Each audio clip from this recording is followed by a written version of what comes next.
A common question is, can I get into legal trouble when I help out in an emergency? As long as you provide care with good intentions and within the limits of your training, you should be covered under your state's Good Samaritan law. Most states cover a first aid responder when they're acting voluntarily and not being paid or required to do so by their job. It's important that after you begin care, you don't abandon the person that you're helping. If a person is alert, you must ask for permission before beginning care. My name's Rob. I'm trained in first aid. Is it okay if I check you for injuries? Yes. If someone is unresponsive or too confused to give consent, you can assume that they consent. If someone refuses care, you can always call 911 and stay with the person until help arrives. Yes. How do you recognize an emergency? During an emergency, use your senses to determine if there is something wrong. What caught your attention? Responding in an emergency is a conscious decision to get involved. Hey, are you doing okay? Yeah. Even if it's simply by calling 911. Your safety is the most important thing in an emergency. How can you help someone else if you become a victim yourself? What happened? How many people are involved? What is their general condition? Is there immediate danger? If the scene doesn't look safe, stay out of it and call for help. At every emergency scene, check for safety from outside in. Get the first aid kit, put on gloves and other protective equipment needed, and then check the person. As soon as you recognize a serious emergency, call 911.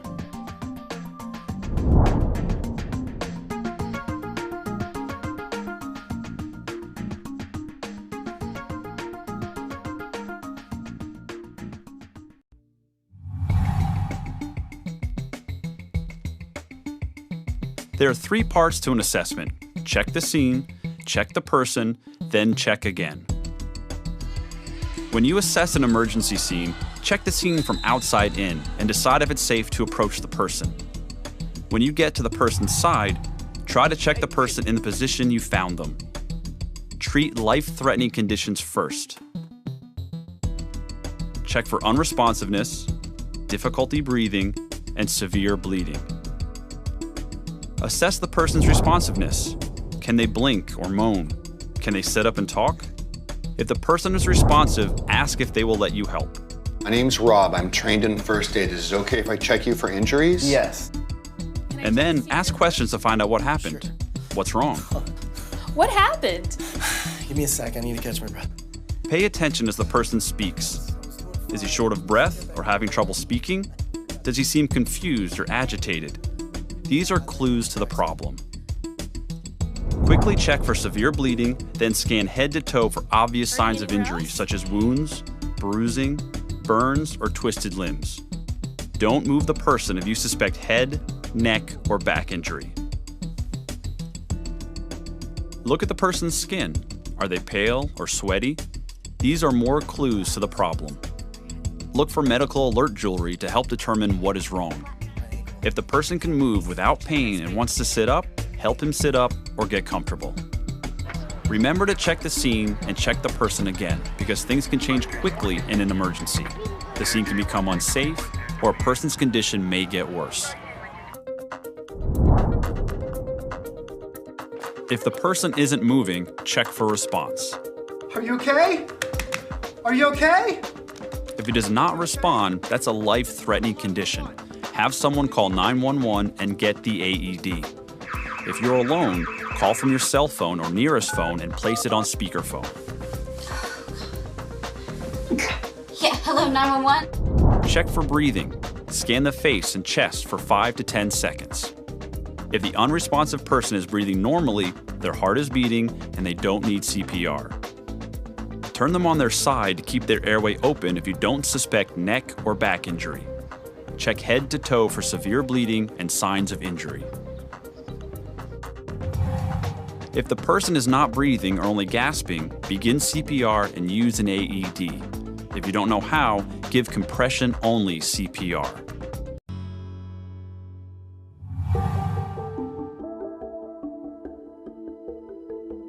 A stroke occurs when blood flow to the brain is interrupted. This is usually caused by a clot or blockage in an artery supplying blood to the brain. Sometimes it is caused by bleeding into the brain. The result is damage to a part of the brain.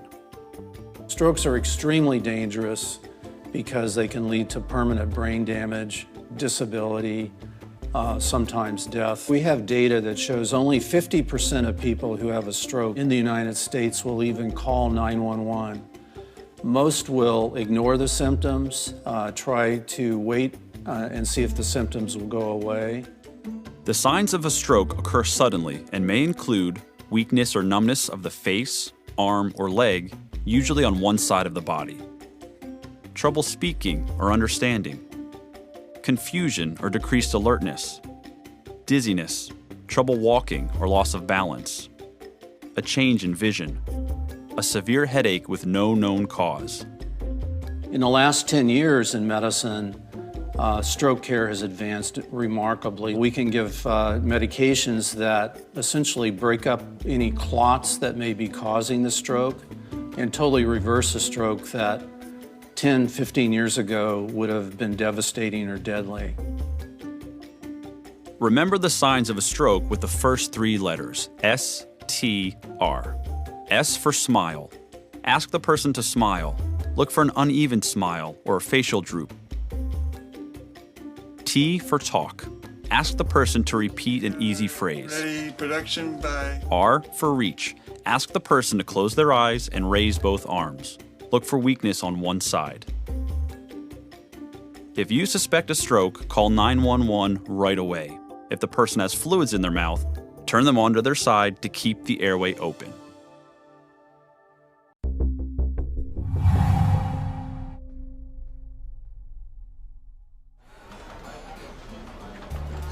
God, work is done for the day. Oh, amen to that. Speaking of, where are we going tonight, ladies? Hey, you okay? She doesn't look okay. Oh my God. Are you in pain? No, I need something for my headache. Medical alert? Remember, she told us she's diabetic. Have you eaten anything today? Not since breakfast. It's just been such a busy day. I haven't even had time Okay, to well, usually I have like candy or something. I don't have anything.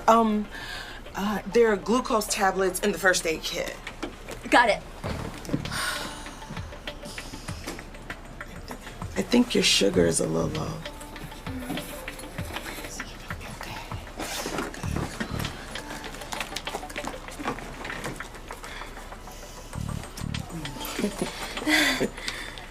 Chew these. And let's take a couple of minutes and make sure you feel better. Thanks, guys. Diabetes is one of the worst health problems globally. In the United States, we almost have 40 million people now with diabetes. It's a disease in which the body is unable to handle or metabolize, if you will, glucose, which is a sugar that we essentially derive energy for our bodies from. When the blood sugar drops low, the brain begins to malfunction because it's very, very sensitive to having the proper level of glucose or blood sugar. So the treatment is to provide sugar to that individual and get their blood sugar back up. Suspect a diabetic emergency if the person becomes confused or irritable. They may feel weak or dizzy and have a headache. They may have blurry vision and look pale and sweaty. More severe signs can include seizure or unresponsiveness. Treat any diabetic emergency by giving fast-acting sugar. Glucose tablets are best. Just make sure the person is alert enough to sit up and swallow. Call 911 if the person's condition does not improve.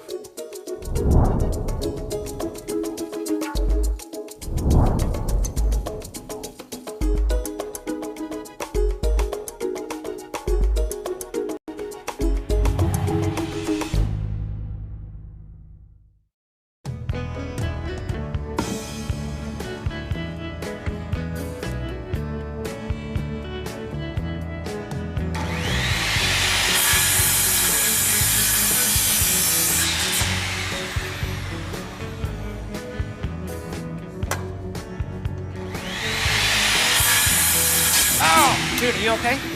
No. That looks pretty bad. Okay, I want you to put pressure on it. Keep pressure on it. I'm gonna get the first aid kit. Feel a little... Hold on tight. Feel a little woozy. Hold on, I'll be right with you. Let's get you taken care of. Here we go. Come on, once you get down, careful with your head. Keep pressure on it, keep pressure on it. Oh my God. I need your help. Can you call 911? I need you to find a blanket, something, bring it back so we can get him covered up, okay? Yes, sir. I'm gonna get you taken care of, buddy. Paramedics are on their way. Would this work? Yeah, bring it in. Let's get him covered up. A person bleeding heavily can die of blood loss within just a few minutes. A damaged blood vessel will constrict and stop bleeding when the body produces a clot that plugs the damaged area. Holding firm pressure on the wound helps with the clotting process and is the best method to control severe bleeding. Apply a pressure dressing if you can't hold pressure on the wound. Start furthest from the heart, wrap in a spiral over the wound. Now wrap back and forth over the wound, twisting the bandage each time. Pull the gauze tightly with each wrap to add more pressure. Consider using a tourniquet when direct pressure can't control severe bleeding from an arm or leg. Apply a tourniquet at least 2 inches above the injury, but not over a joint. Tighten the rod just to the point that bleeding stops. Secure the rod. Record the time you put it on and tell emergency responders when they arrive.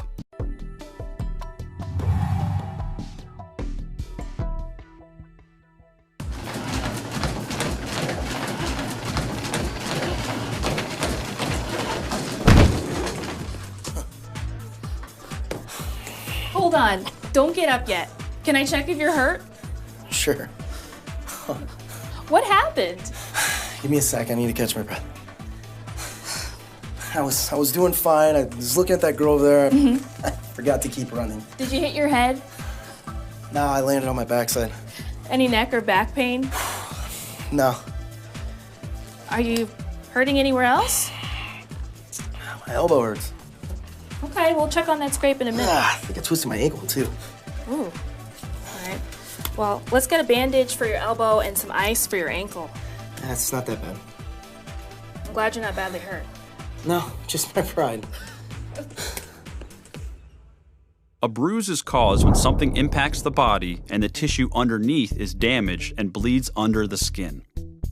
Apply an ice pack wrapped in a moist cloth for 15 to 20 minutes at a time.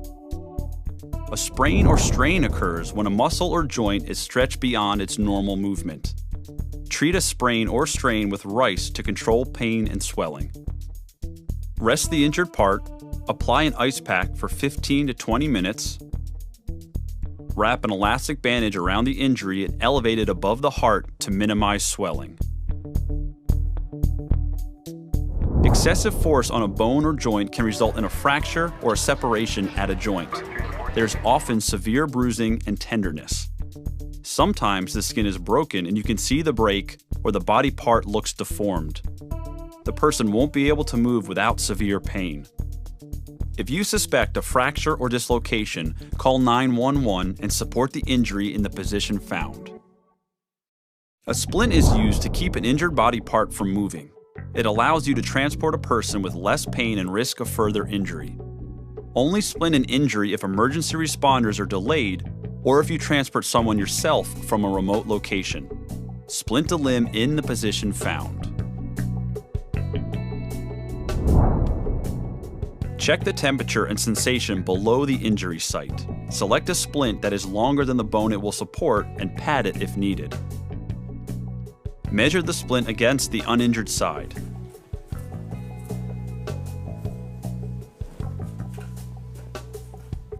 Carefully apply the splint and secure it in place.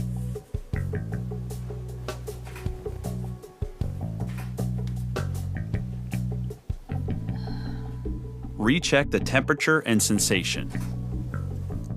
Use a sling to support an injured arm.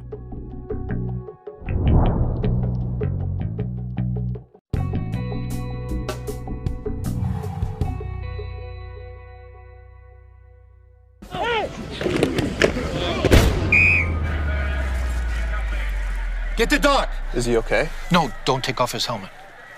Don't move. We'll get help coming for you. You've learned how to check the scene and check a person for response, breathing, and severe bleeding. Now we'll check head to toe to learn the types of injuries you may encounter and the care for each. An external head injury is visible, with bleeding from the scalp or swelling and indentations in the skull. Call 911 and stabilize the head and neck together in the position found. A head injury can also damage the brain itself, despite the bony skull protecting it. Traumatic brain injury is a major cause of death and disability. A concussion is bruising of the brain. It is caused by a violent jolt or blow to the head. There are different levels of concussion. Symptoms range from headache and dizziness to seizures and unresponsiveness. Most people with a concussion recover quickly, but for some people, symptoms can last for months. If you suspect a concussion, have the person evaluated by a healthcare professional. If there is an irritant such as dirt in the eye, rinse it with water. If it still feels like something is in the eye, get medical care. If a chemical has splashed the eye, flush it right away with water for at least 20 minutes. Then get medical care. If the chemical is caustic, it may cause blindness. Begin flushing the eye with water and call 911.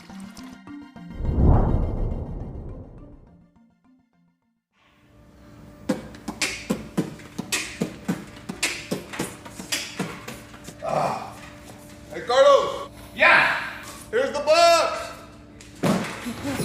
Oh my God! Jose! Oh my God. Call 911 and get me the first aid kit.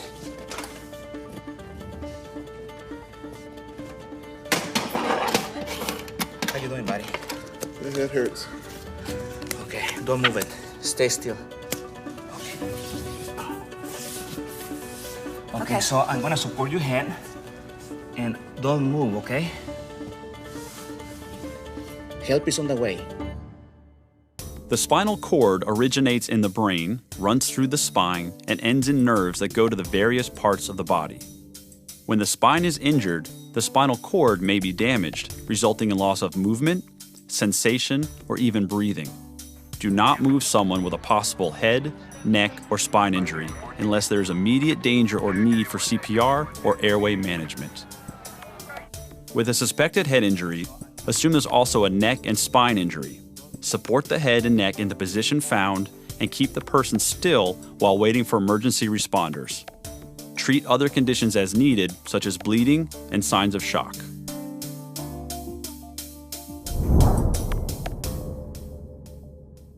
The most common type of chest injury is probably just a contusion to the chest.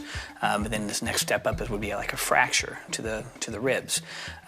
Just a simple fracture to the ribs alone doesn't cause a terrible problem at that moment, but later can have complications like pneumonia because they're splinting, not taking deep breaths because it hurts. If you have multiple rib fractures or something that they call a flail chest, when you inhale, it'll pop out. When you exhale, it'll go against the normal movement of the breathing, and that causes the mechanism of breathing to be less efficient. Injuries to the chest are often caused by motor vehicle accidents, falls, sports, or penetrating injuries such as gunshot or knife wounds. Call 911 and keep the person calm and still. There's something called a sucking chest wound, which is when you get actually an injury to the chest wall that actually penetrates the chest wall. So then when your diaphragm goes down and causes negative intrapleural pressure, air comes through that sucking chest wound.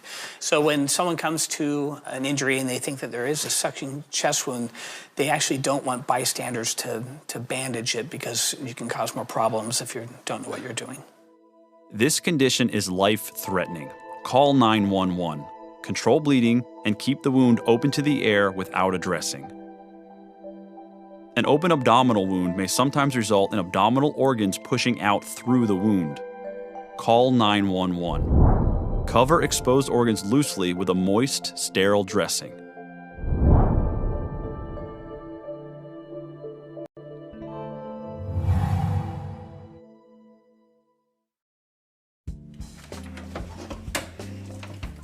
I'm just baking some cookies when the grandkids get home from school. Yeah, Oh, yes, that was so much fun. I know. Thermal burns are extremely common. If you've ever had a sunburn, you've had a first-degree burn. A second-degree burn is more painful and may have blisters. A third-degree burn damages all layers of the skin and possibly the fat, muscle, and bone beneath it. For a minor burn, cool with water for at least 20 minutes or until the pain is relieved. For a second-degree burn, apply an antibiotic ointment and cover with a sterile, non-stick dressing. For a third-degree burn, call 911. Cover with a dry, sterile dressing. Elevate the burn to decrease swelling. A chemical burn is caused when a caustic chemical gets on the skin or in the eye. It will keep burning until the chemical is removed. Call 911, then brush or rinse off the chemical. Electricity works by either with a battery or a power plant. What it does is it forces the electrons out onto the wires or into the system, and then they're sitting there ready to perform some kind of work. So that work could be as simple as lighting a light bulb, or it could even be running through a person. You can actually receive burns where the electricity enters and exits the body. So when electricity enters the body, what it'll do is it'll affect your internal organs and things like that, and it will actually cause your heart to, the electrical signals in your heart to disrupt. It actually could stop your heart.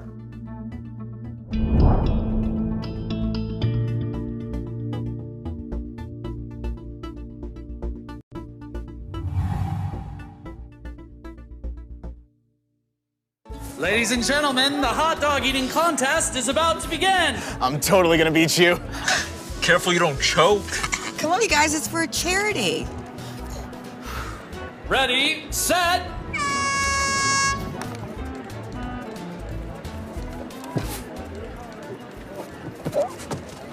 Haha, very funny. I don't think he's kidding. He's not kidding. Are you choking? Let me help you.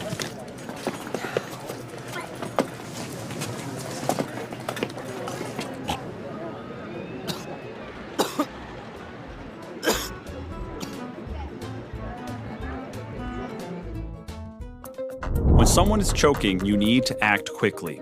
Look for the choking sign, one or both hands at the throat. Let me help you. From behind, reach under the arms and place your fist just above the navel. With both hands, give quick, forceful abdominal thrusts like a cough. Continue until the object comes out and the person can breathe. If you can't remove the object, the person will eventually become unresponsive. Have someone call 911. If unresponsive and not breathing, begin CPR with the added step of looking in the mouth for the object after each set of compressions. If the person choking is pregnant or too large for abdominal thrusts, give chest thrusts. If someone can cough or speak, they can breathe. Don't interfere. Just make sure the choking is not getting more severe.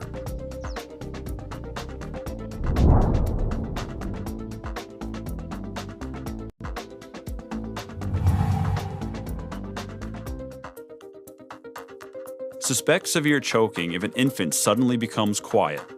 No crying, no coughing. Noisy breathing or no breathing at all. The skin may look bluish and the eyes are bulging and tearing up.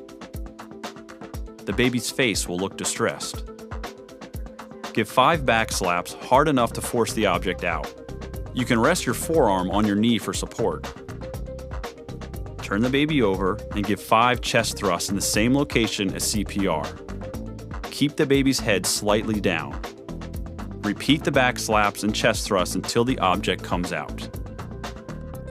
If the baby becomes unresponsive, begin CPR with the added step of looking in the mouth for the object after each set of compressions. If a choking baby is coughing, don't interfere. Just make sure the baby's breathing returns to normal.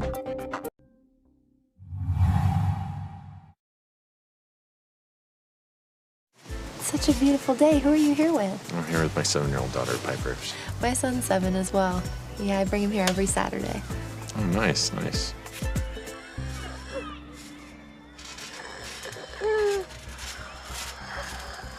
Piper, let me get your inhaler.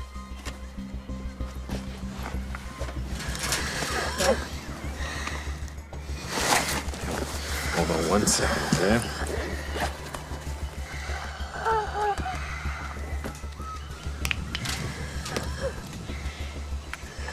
All right, here we go. Good job. You better? Good.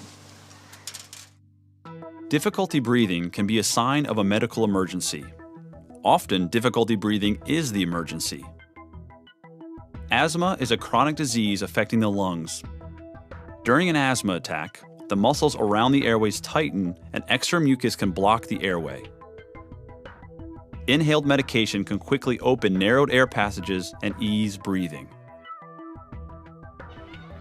If you see someone having an asthma attack, ask if the person has an inhaler. Offer to help them use it if needed. An inhaler is quick and easy to assemble.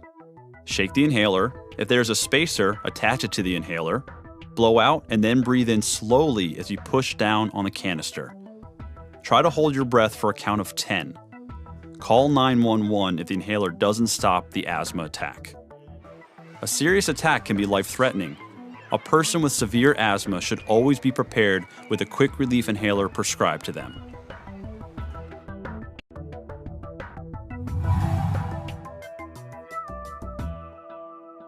When I was 9 months old, my mom, she fed me a peanut butter cookie.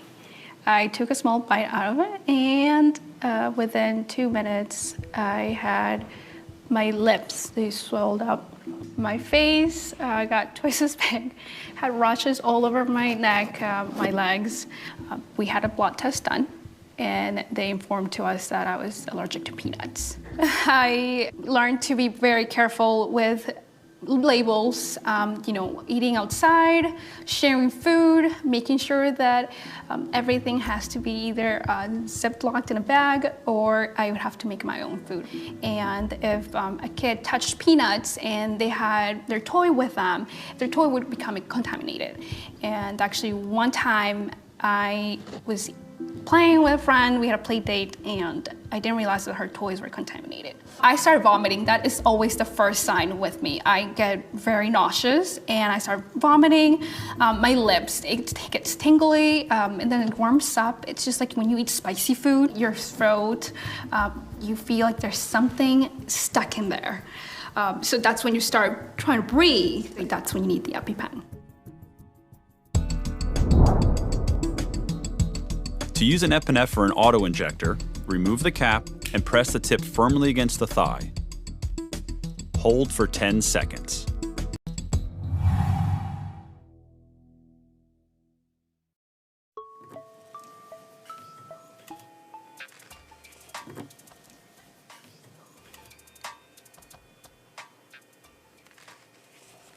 Vicky? Vicky? Vicky? Oh my God, Vicky, what did you do? Drink Softy.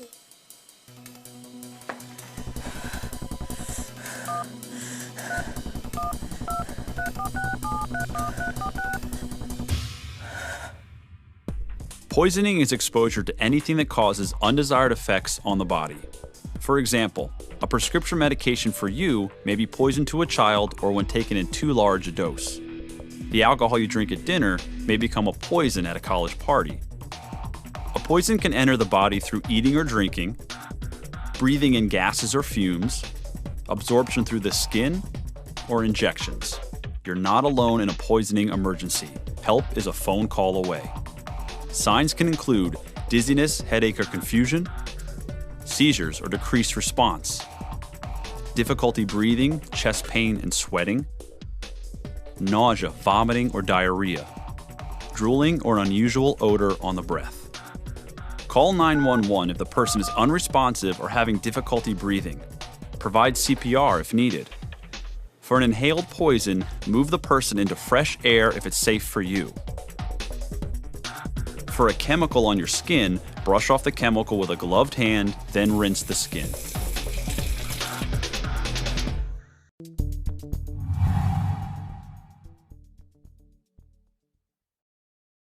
In cold temperatures, the body may lose more heat than it produces. This can result in hypothermia or abnormally low body temperature. Since it affects the brain, a person may not even know what's happening. The person may be shivering and have cold, pale skin. They may become confused, weak, and drowsy. Eventually, breathing and heart rate slow, and the person becomes unresponsive. Move the person to a warm location and call 911. Gently remove wet clothing and provide dry clothing and blankets. Frostbite is the actual freezing of body tissues, most commonly in the toes, fingers, nose, and ears. The skin appears pale, cold, and waxy. The tissue becomes hard and may blister. A person may not know he has frostbite because he is numb. Just like with hypothermia, you need to move the person to a warm location and call 911. Provide dry clothing. Cover with a dry, sterile dressing. If emergency help is delayed, you can rewarm the tissue in warm water for 20 to 30 minutes.